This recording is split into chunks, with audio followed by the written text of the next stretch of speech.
What's up, YouTube? It's Eric, a Lions fan. Thanks for clicking on this video. Guys, today I'm in my enclosed part of kind of like I'm going to make that into a mudroom kind of right back here. As you can tell where the door is back here. I'm going to make this kind of like a mudroom. I'm not in my living room where I usually am. It's just kind of a little bit of a closed off. I think this, when I bought the house, it was part of a wraparound porch. But they closed one end of it off, and I'm eventually going to make this into a mudroom. But for today, I'm going to kind of get off that. It's not a weekend ramble or anything like that. Like I said, I'm trying to get more sports content up here. I want to talk about the Lions here real quick and their decision making as of late. Because Ziggy Ansah's, excuse me, Ziggy Ansah's, they didn't do a contract extension for him. And Jim Brandstatter is leaving the Lions, which came to a complete shock to him based on the article that I read. And Matt Stafford in kind of the rankings, that top 50 rankings that have came out. Kind of want to talk about those things just real quick. And I'll go ahead and put the links down in the description if you guys want to see those. Kind of what they had to say here and whatnot. You're probably going to hear traffic go by and bike folks and maybe some talking going on. There's a bike race going on right now. It's for the Make-A-Wish Foundation. I can't remember where it started at. Yeah, because you're going to hear that from time to time. You're going to hear vehicles go by, like chase vehicles and things like that. It's been going on for the last 40 minutes, 45 minutes right now. I got to imagine it's probably coming up towards the tail end of the bike race. So, but I'll go ahead and I might find that and put it down in the description too if I can find it. So, but let's go ahead and get started here, guys. I want to talk about the Lions. First, I want to talk about Ziggy Ansah and the Detroit Lions not giving him a contract extension. I'm going to shut off my phone here as well. I don't know if that's a good thing or a bad thing for the Lions. With Matt Patricia coming in as the coach, maybe there's going to be a little bit different thinking instead of coming into having another year under Caldwell. He's gone in spurts a little bit here and there for the Lions. I know he's had back and knee issues. In the article that I read here on my computer said the same thing. To me, I don't know. To me, I kind of see it as if they let him go, I don't think it's going to be necessarily a bad thing for the Lions because I think there's just as good, if not better, defensive linemen out there already. So they're taking a wait-and-see approach with Ziggy Ansah. Maybe if he makes a good showing again, and maybe doesn't have, or maybe some just the nagging injuries come up and not anything like knee or back issues, I think the Lions might extend his contract. But it did say that he could explore his other options. He could very well do that.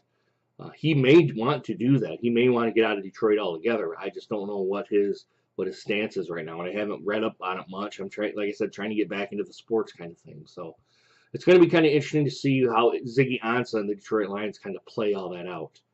So I'm going to keep an eye on that one. And then Jim Brandstatter leaving the Lions was kind of, when I kind of read the article today, and I was like, what the hell's going on? It's more or less on WJR's part more than I think it is the Detroit Lions and how they do all that.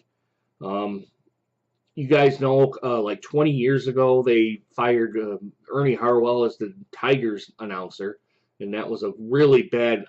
I thought it kind of put egg on their face, and they might not do that anymore, and kind of maybe remember that and say that was a bad idea. Apparently, that didn't happen.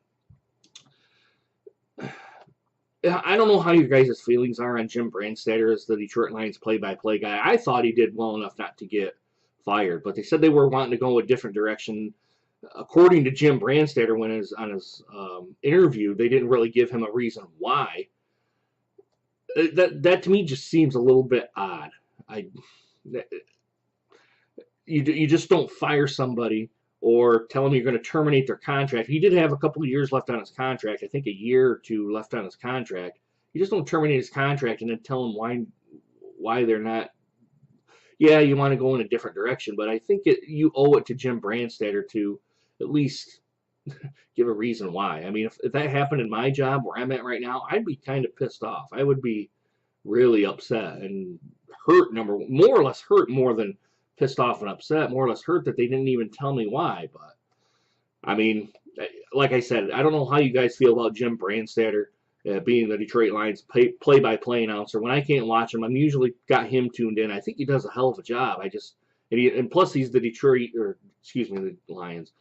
He's the Michigan football play-by-play guy, or excuse me, the color commentary guy. A couple people left on the comments on the Free Press site, which that's where I went to get this information, said they thought he was a better color commentator than he was a play-by-play announcer. So, but I thought he did a good enough job not to get fired. But apparently WJR said differently, and I hope that's not a Lions thing where Martha kind of put her 2 cents in and all that sort of stuff. Because if she kind of influenced that, then that's just another reason why the Detroit Lions are in the in the position that they're in, while they're the least valuable team, which that's another thing which I'm not going to talk about. But I guess it is what it is, guys. And the last part I kind of want to talk about today is quarterback Matthew Stafford, and being in as the Tier 2, what was it there? And I just looked at the article here. Tier 2 quarterbacks, they thought he was like 7th best. Put him in Tier 2 behind, what was it, Rodgers, Brady, Roethlisberger, and there was a couple other ones. Russell Wilson was on that list too, which I thought, you know, I think Russell Wilson is a good quarterback, but I don't think he's in the top 7. I mean, he can make plays and stuff like that, but he's kind of like a Matthew Stafford. He can make plays, but when garbage time comes up, the stats go through the roof, and that's kind of one of the critique points that they had on that article too. Mike Sando, I think he was for ESPN. He had his top 50 quarterbacks or something like that, and kind of placed them in tiers. And one of the things that I guess one of the defensive coordinators, or maybe one of the GMs, had said about the Lions having the 27th worst or best, I guess is how it really is, 27th best defense.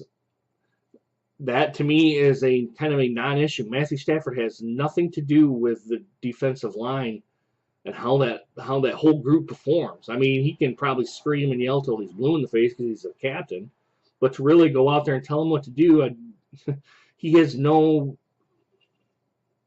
His input is not going to directly affect those guys. He can do that on the offensive side, but he can't do it on the defensive side. So that was one of the things that they had talked about, and I'm like, why does that even come into play? That really, that's something that the other people from different teams kind of point to, and I always come back with Matthew Stafford has no influence on that side of the ball, or on special teams as well.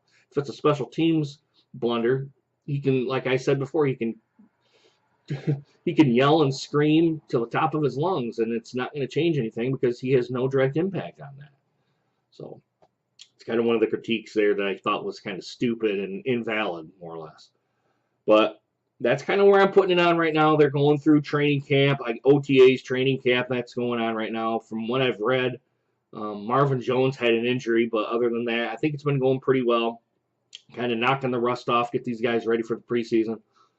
I am honestly ready for some football, whether it's college football or professional football or any kind of thing like that. As you can tell, they're still biking out here for that race, for the Make-A-Wish Foundation race. So, guys, I'm going to leave it here. Let me know what you guys think down in the comments. Also, hit that like button if you like this video, and hit that bell notification for more videos just like this one, guys.